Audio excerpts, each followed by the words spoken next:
Welcome to another episode of the Online Prosperity Experience podcast. You're about to hear your host, Prosper Taravinga's powerful digital marketing strategies and actionable tactics that you can use right now. Prosper has helped more than 50,000 people from over 10 countries to create meaningful businesses that are profitable and enjoyable. Listen to this podcast so that you too can build your own business with less stress and overwhelm. Let's get started.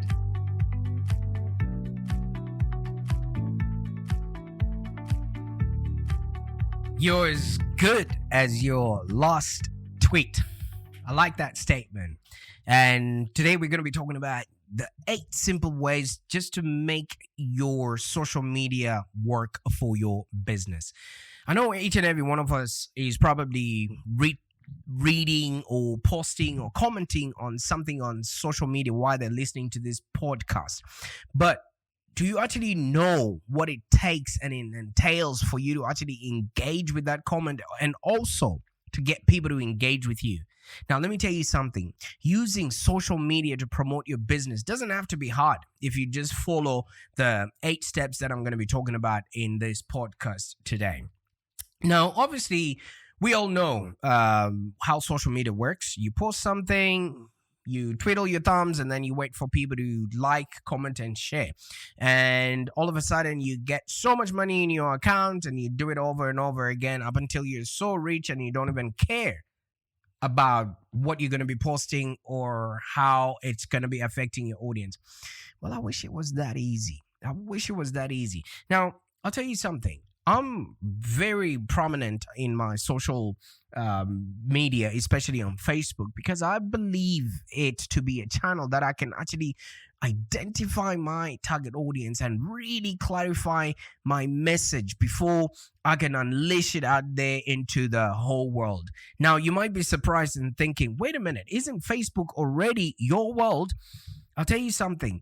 We usually have a group of people, maybe 250 people at any given time, that are our absolute diehard fans. Now, those are the people you want to be trying out all your material on before you actually put it out in the universe there, where sometimes it will fall flat because people don't quite know who you are.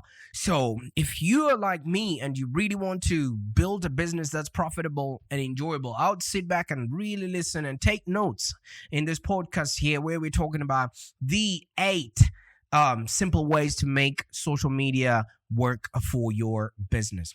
Now, in social media, you must not only engage, but also engage consistently and meaningfully. People are not just going to follow you just because you've got a Twitter account or you've got an Instagram account, unless you're posing naked or half naked and you're showing people food. All right. But if you're a business, half of the things that we do is literally boring. My job is to tell other robots that I'm not a robot, and that is not fun at all. So that's why I take to social media to share my hobbies, to share my pastimes, just so that I can connect with other people on so many different levels and on so many different topics. So you must not only engage, but you must be engaging consistently, because people are busy. Everyone is out there trying to survive and make sense of the world around them, and your posts should be actually be enabling them to do and have a happier existence. And if they're not offering value, then why would anyone bother to follow your content and even want to know about what your next move is going to be? So the key to building meaningful relationships is to literally join the conversation. What is the conversation that is happening in your audience mind right now? I'm not talking about join the religious conversations. I'm not talking about join the political conversations. I'm not talking about all of that stuff. How are you encouraging your prospects or your audience dreams? How are you justifying their failures? How are you confirming their suspicions? And how are you allaying with whatever fears they might have as human beings? And are you also helping them throw rocks at their enemies? So by reaching out to people in your community and responding to their comments, you actually set the agenda. You teach people how you want to be reached, and you teach people your message, and literally get them to know, like, and trust you. So I suggest that you pick one platform, and then you just start with that. Okay, whether it's Facebook or maybe it's Twitter, LinkedIn, Instagram, or any other one of these, choices that are out there. Learn a little about the channels before you decide and figure out, are you going to be consistent enough in this channel, and is it readily available for you to contribute and create content consistently? All right. They do have different characteristics. All right. I always joke around to my clients and say, Facebook, you can literally be looking at Facebook while you're sitting on the toilet. But LinkedIn is a profile that no matter where you are, you'd want to be wearing your pants because you feel like that's your, professional representation or profile. So, for example, like I just mentioned about LinkedIn. LinkedIn is more popular in the business world and there's a very large international following. So you want to be very careful because whatever you say, whatever you do on the internet is written in stone.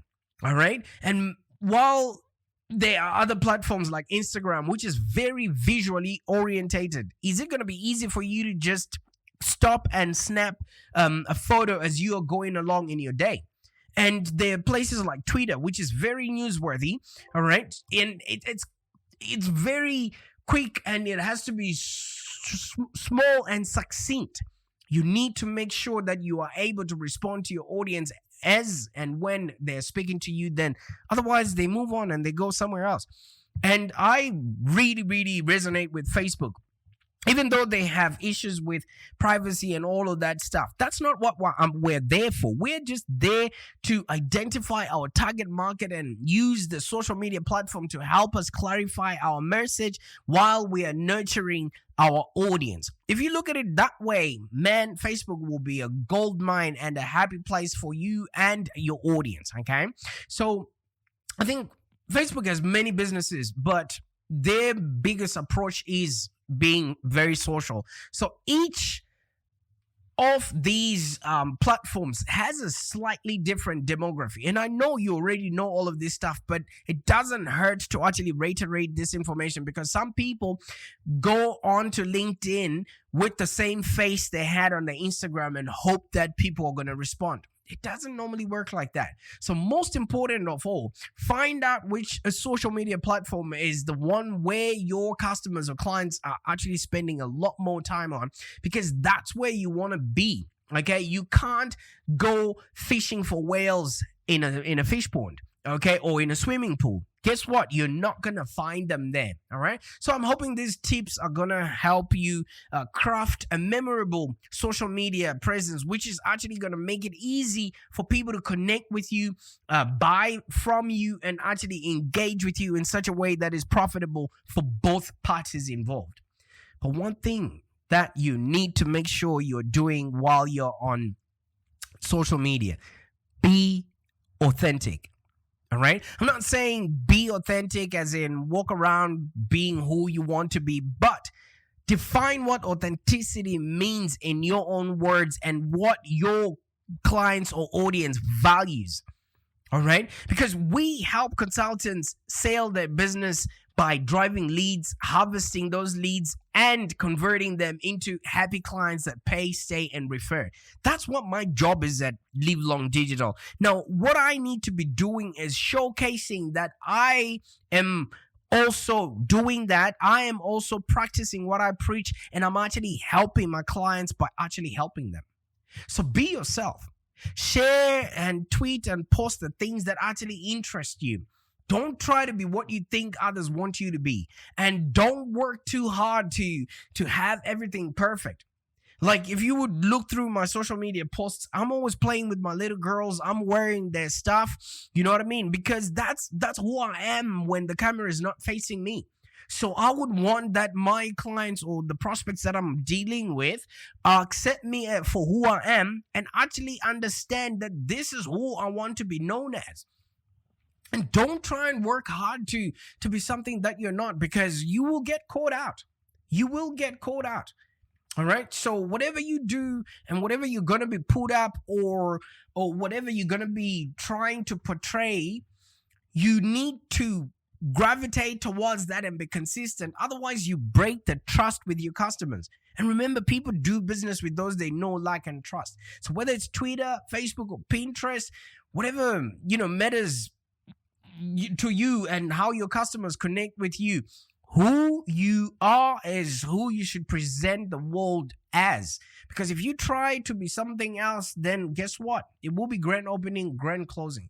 So post things that genuinely interest you and things that you genuinely stand by. Because whatever you are doing, you are allaying the fears of your audience, and you actually have to help them throw rocks at their enemies. So you need to know your target audience so much that whatever you will do and however you present yourself will be in such a way that they say, hey, people like us do things like this. All right. And once you're on there, engage. Now, the primary goal of social media is to build relationships and add value. Okay, we get paid in direct proportion to the value that we bring to the marketplace. So this is where most people fall down. They work so hard to create and publish content, and then they push it out, but then they fail to step in and engage with the audience if they've engaged with your stuff. Remember, when you are in front of an audience, you are literally like a celebrity who is walking through a parade and people are giving you their books or t-shirts to sign an autograph form. Can you imagine if you're that person and then you snub off people and you don't engage with them, or you don't take the pen to sign that autograph? Will people like you after that?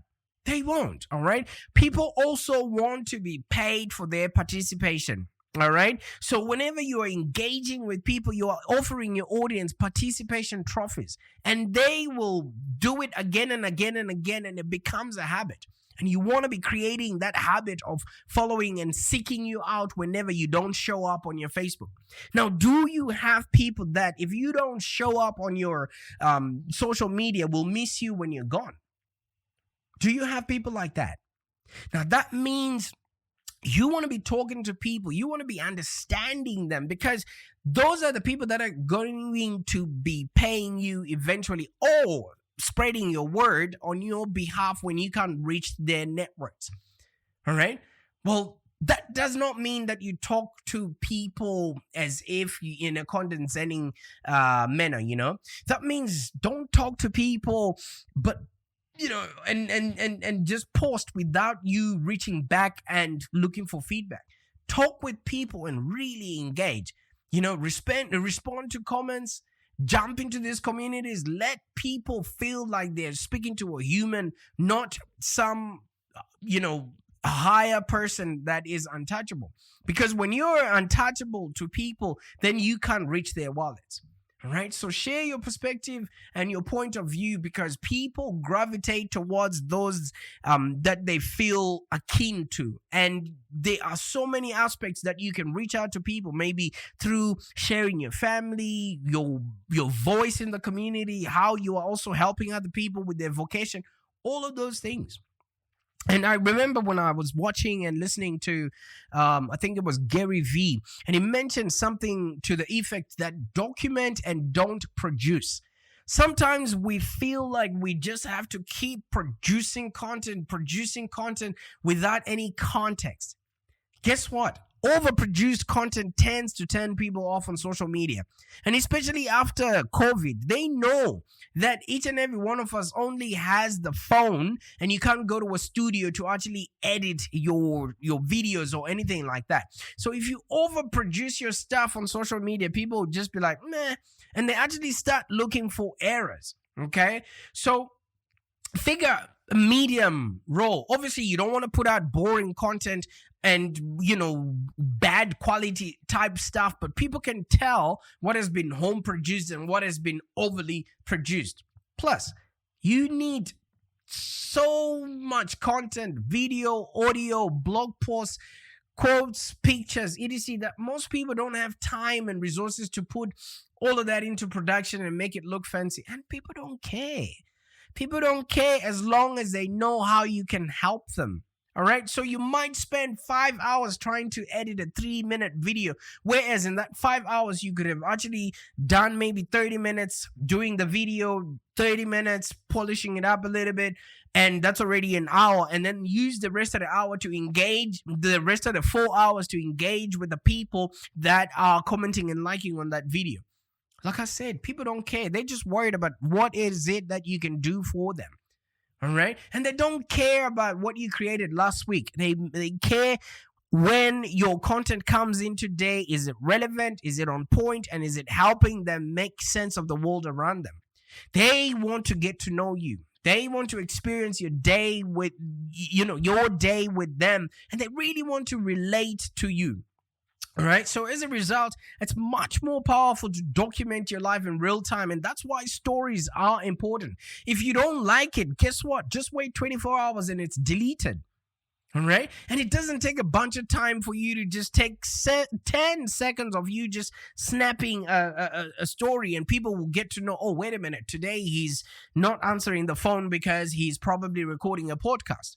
So things like that are very important, and let people see how you are also, tackling the things that you want to help them with.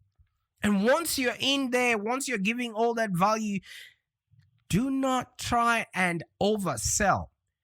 People like buying stuff, but they don't like to be sold to. Have you ever been to a party and, there's that guy at a party who always wants to sell you something that they're doing. It's either their network marketing stuff or sell their insurance or, sell their accounting packages. Don't be that guy. That guy is boring. That guy is always avoided at parties, and people are always seeking to refresh their drink just because they can't stand a person who's overselling.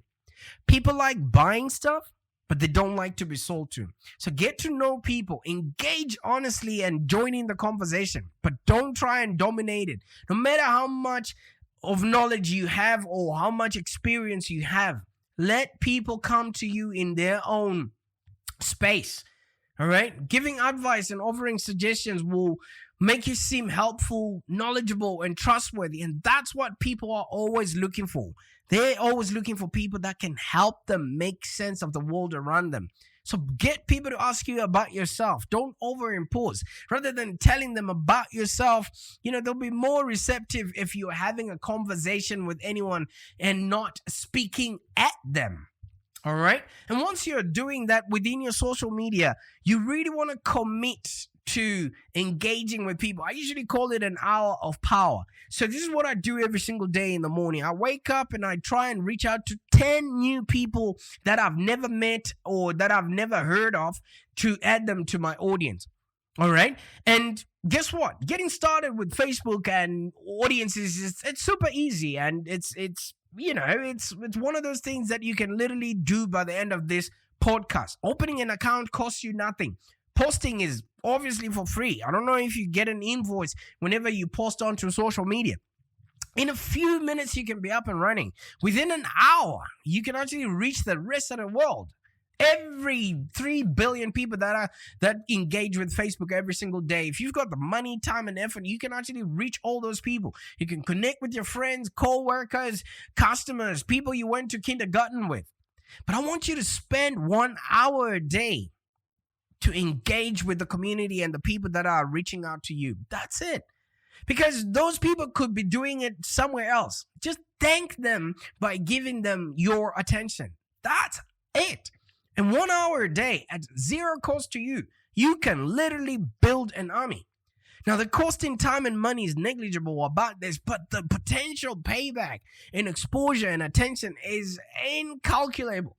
You never know when somebody is going through a hard time and you just maybe mention their name or respond back to them, because a lot of people are going through hard places. The world changed and turned upside down for a lot of people. Be that light and shining armor for them. All right. And in the meantime, don't overdo it. And you want to make sure that you're monitoring and protecting your brand in the process. Just make sure you're regularly checking out their sites, feeds, and pages that discuss your industry, product, or service. Look for posts that mention your company. and respond to complaints or comments, and using these opportunities to actually engage, build trust, and grow your brand. And you can collect market research, and if you pay attention, you really get ahead of potential problems that are happening within the marketplace there. So don't sleep on connecting and engaging with people, because these are the people that carry the credit cards, which we will be billing at the end of each month, and we're calling that revenue. Why? Because our businesses are now profitable and enjoyable. Value your viewership and listenership right now, because you could be doing something else, or maybe you're at the gym or you're walking and you're listening to me right now, and I'm really hoping that this is valuable to you. And just depending on where you are, make sure you're subscribing to the online prosperity experience, because I viscerally believe that your business should be profitable and enjoyable. And one thing you should also do for yourself is invest in sound. Right? Just like you're listening to this podcast here. If you're going to be posting video or audio content, just keep a couple of things in mind. Even though your color or background or production values may not be, perfect, good sound is very important. Okay, because people are probably listening while they're doing other things. So make sure you've got a microphone and you've got quality sound. And wherever you produce your video or a podcast, be sure with the videos there's enough light for people to see you clearly, and you're not just appearing as if somebody is talking from a hole. And if you are going to be doing a podcast, just make sure you've got best microphone, just so that your voice is loud and clear. You don't need to spend a lot of money, but this is one detail you should actually invest in, because sometimes people are just scrolling through and they have no idea, what it is that you're saying until they can hear you loud and clear. All right. And with all your social media posts, for them to bear, value for you, tell people how to reach you. Oh, give people a call to action. People won't do anything until they've been told what to do. So make sure your fans know how to get a hold of you. And if possible, give them your web address, email address, phone number, your social media handles. And if possible, try and use the same handle on many social media platforms, because one person might not be very happy on Facebook and they want to just, find you and connect with you on Instagram. So just make sure you're easily foundable. And social media offers you a chance to build massive sales force where people can share your content on your behalf. And this can be more effective than anyone you can put on your stuff, because this is where word of mouth actually comes in place. And I call it word of mouse. Word of mouse, where people are clicking and sharing your stuff. All right. You could have a massive sales force, but if people have been influenced or told to purchase a product by somebody they know, like, and trust, guess what? They won't ask any questions. So you now have a crowd-forced sales force, which there'll be people out there talking and spreading your word. I call them sneezers. Right? I call them sneezers because they're spreading the idea virus that you have, or the product or service that you're offering there. People are much more likely to trust your brand and make a purchase based on a friend's referral than by listening to anything that you have to say. So whatever you're going to be doing, just be sure to make sure that your social media is working for you and you're not working for it. All right. And using social media to promote your business doesn't have to be hard if you just follow these 8 steps. Thank you for joining us today. If you have any questions, let's continue the conversation in the Live Long Digital community. Become a Live Long Digital community member today. This community is for ambitious entrepreneurs and small business owners with the drive to take control of the future of their businesses and achieve huge success without stress and overwhelm. As you heard, Prosper can help you by teaching you marketing strategies that work. So look no further than the Live Long Digital community of entrepreneurs and highly successful business owners. Join our community today. Find us on www.community.livelongdigital.com.au. Network with other driven entrepreneurs and find the expert guidance you need to take your business to the next level. www.community.livelongdigital.com.au.